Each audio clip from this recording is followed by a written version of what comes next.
સુરતના indoor stadium ખાતે વડાપ્રધાન નરેન્દ્ર મોદીનું લોકોને સંબોધન। સુરતે મને અનમોલ ભેટ આપી જ્યારે સ્વચ્છતા માટે 1 લાખ પરિવાર જોડાયો। સ્વસ્થ ભવિષ્ય માટેનું આયોજન કરી સુરતવાસીઓને વડાપ્રધાન મોદી સાહેબે અભિનંદન આપ્યું। સ્થાનિક ચૂંટણી પછી પહેલીવાર સુરત આવ્યો અને સુરતથી ગુજરાતના લોકોને ધન્યવાદ કર્યું।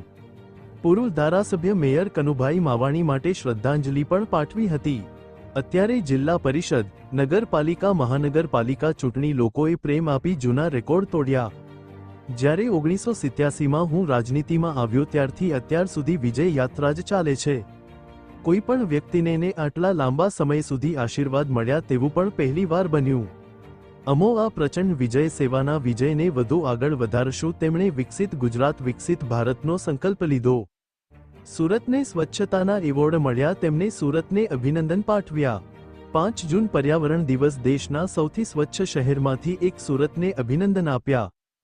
આજ સુરત પહેલા પ્લેગ જેવી બીમારીથી પીડાતો, જ્યારે આજે સ્વચ્છતામાં એવોર્ડ પ્રાપ્ત કરે છે। બીજી તરફ આજે અનેક પ્રોજેક્ટના શિલાન્યાસ અને લોકાર્પણ કરવામાં આવી રહ્યા।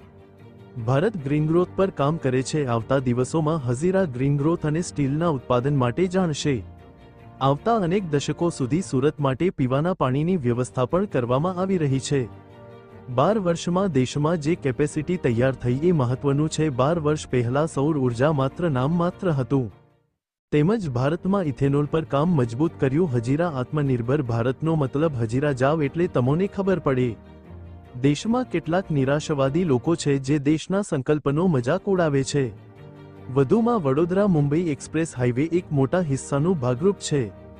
નર્મદા અને તાપી જિલ્લા સુધી 4 લેનની સુવિધા થઈ છે। સુરતમાં આધુનિક ESIC હોસ્પિટલનું ઉદ્ઘાટન। હાલના બંગાળના પરિણામો તમે જોયા હશે। દેશ અરાજકતાને પસંદ નથી કરતું, વિકાસને પસંદ કરે છે। કોંગ્રેસ અરાજકતાના જ અવસર શોધે છે, પણ દેશની જનતા જાણે છે જ્યાં કોંગ્રેસની સરકાર ત્યાં પણ લોકો કુશાસનથી થાક્યા છે। હિમાચલની જનતાએ પણ કોંગ્રેસથી કંટાળી ગઈ છે। સપનાને સંકલ્પમાં બદલો અને સંકલ્પને સિદ્ધમાં બદલો। હું તમારી સાથે ચાલીશ તેવું ઉદ્ઘોષથી વડાપ્રધાને તેમણે વાણીને વિરામ આપ્યો। Bureau report, Surat.